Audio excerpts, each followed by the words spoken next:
Hi everyone, it's Sandy, and today I'm doing my August wrap-up. This month I read 6 books, and I actually had a pretty good reading month. I enjoyed most of the books that I read, so I'm very excited to share with you what I read. The first book that I read in August is It Ends With Us by Colleen Hoover. This is Colleen Hoover's latest new adult book, and it follows this 23-year-old named Lily who is living in Boston, and she's currently working on opening her own flower shop. The very first page starts off with her on the roof of a building because she wants to get some alone time, and there she meets Ryle. That's all I'm going to say plot-wise about the book, but I do have a review, so if you want to hear more of my thoughts and a discussion of this book if you have already finished it, then I will link that down below. Also, I went to a Colleen Hoover book event, so if you want to see a vlog of me during that day and a small portion of the Colleen Hoover Q&A, I will also link that video down below. So this book is not as super light and not as super romantic as Colleen Hoover's previous book, but I think it is a very important read. It deals with a topic that I haven't seen brought up in many books that I've read.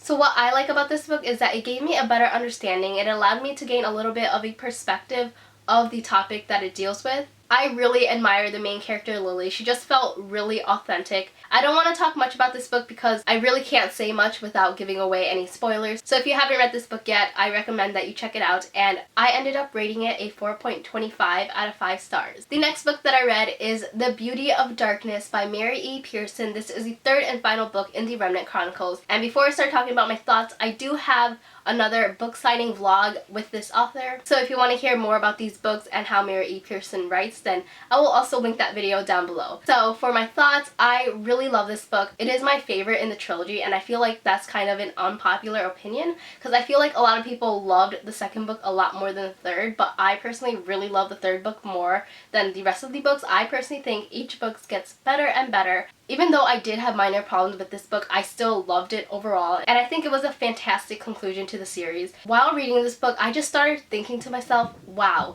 Leah is such an amazing character, and she has become one of my new favorite female protagonists, and I feel like I haven't added many characters to that list of mine in a while, but Leah is definitely a new addition. There are so many things about her that I really love, especially in this book. You really see her using her voice, and I really love seeing that. She's also very strategic, and I just really admire her character. This book was also super action-packed. I just loved how intense it was. Whenever I had to put this book down and stop reading, I would constantly think that I want to continue reading, but I can't because I have other things to do. I'm going to talk a little bit of the minor problems I had, especially with some of the characters. There is a character in particular that did something that just gave me some vibes from another character in a different series. The series is A Court of Thorns and Roses, and there's a character in this book that did something that reminded me of another character in A Court of Thorns and Roses. I was really frustrated with that character, but I'm glad that that character saw what they were doing and was able to resolve it. And I'm sure you guys are familiar. There is this whole love triangle type of thing in these books. I didn't have a strong stance on which character I wanted Leah to end up with, but overall I am happy with how it ended. It was a really bittersweet ending, and I would still rate this book a 5 out of 5 stars, maybe a 4.75 if I'm being like very specific about it. I really love this trilogy. It wasn't like a favorite of mine when I read the first 2 books, but I did really enjoy it. But after reading this one, it just became a new favorite of mine, so I highly recommend that you pick up this series if you're in the mood for fantasy. The next book that I read is Fall With Me by Jay Lynn, aka Jennifer L. Armentrout, and this is the 4th book in the Wait For You companion series. That whole series is a new adult series, and I really enjoy them. Whenever I finish a series or finish like a really long book like The Beauty of Darkness, I like picking up contemporary books right afterwards, and new adult books are books that I tend to go for. So obviously I picked up a Jay Lynn book, and I'm not going to give a synopsis of this book just because I think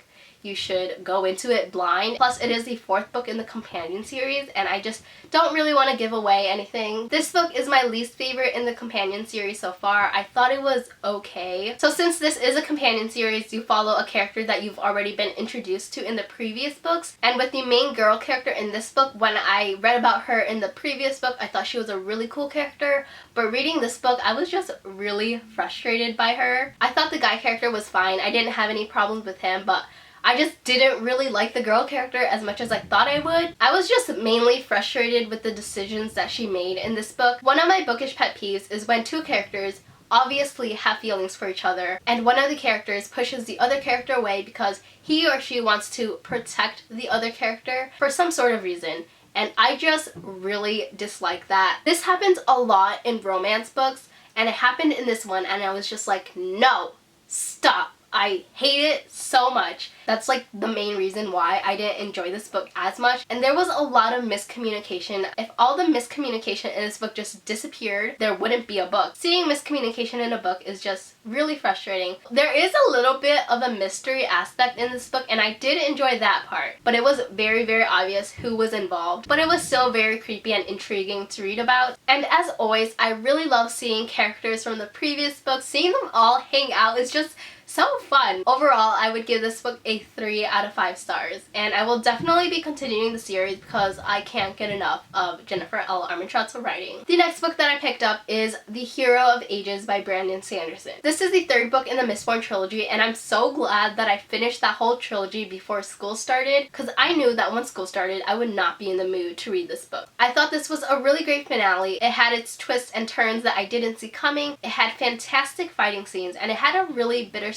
ending. However, I didn't enjoy it as much as I did with the previous books. Before I get into that, I do want to say that I loved the world building. It was just so fascinating to learn more about this world and to see certain things just expanded on. But going back to what I was saying about how I didn't enjoy it as much, I don't know if it's just me, but I always feel so drained while reading these books. And so at times, it would just feel like a chore to pick this book up and to read through it. You never want to have that feeling when it comes to reading a book, but I felt that reading this book, which might be shocking to all you Mistborn lovers out there. I still love the Mistborn trilogy. I think it's really great, but it's just very, very draining and exhausting to read, so that is why I didn't enjoy it as much. It also might have to do with the fact that I didn't buddy read this book like I did with the previous two books.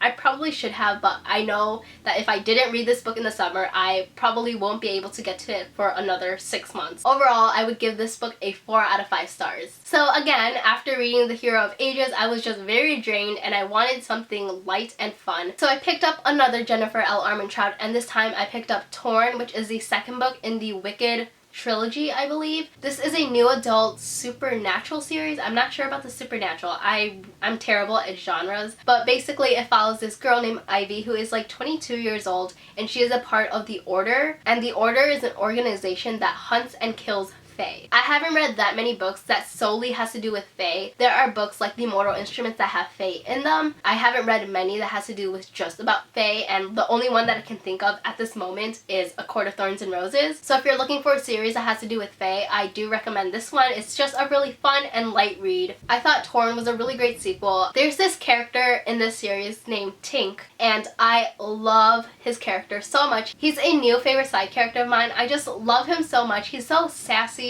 We learn a lot more about his character in this book, which is really awesome because he's a really interesting character. I feel like I can't really say much without giving away spoilers. I think the plot was just very interesting. I'm really excited to see where the story goes in the next one, and overall I gave this book a 4 out of 5 stars. And the last book that I read in August is A Torch Against the Night by Sabaa Tahir. This is the second book in An Ember in the Ashes. I won't even bother trying to give a synopsis of the first book because I really don't know how to explain it. As of now, there's going to be 4 books in the series, even though it started off as a standalone, but I'm really glad that there will be more books. The first book is actually told in dual point of views, and in this book it adds Helene's point of view, and I really love that addition. We got to see kind of different side of what was happening outside of Laia and Elias's point of views. This book starts right where the first book left off at, and it was already super intense. What I really like about Sabaa Tahir is that she does not hold back when it comes to her characters. It may be painful for me as a reader. I really love the characters. I thought it was a good sequel, but I didn't enjoy it as much as I did with the first book. It might have to do with the fact that it's been a while since I've been like in that world, and I wasn't as connected to the world when I picked this book up. Again, I also had like minor problems with this book. There are just certain things that the characters did that really bothered me, so I ended up giving this book a 4 out of 5 stars. That is it for my August wrap up. Thank you so much for watching. I hope you enjoyed the video, and I will see you in my next one. Bye!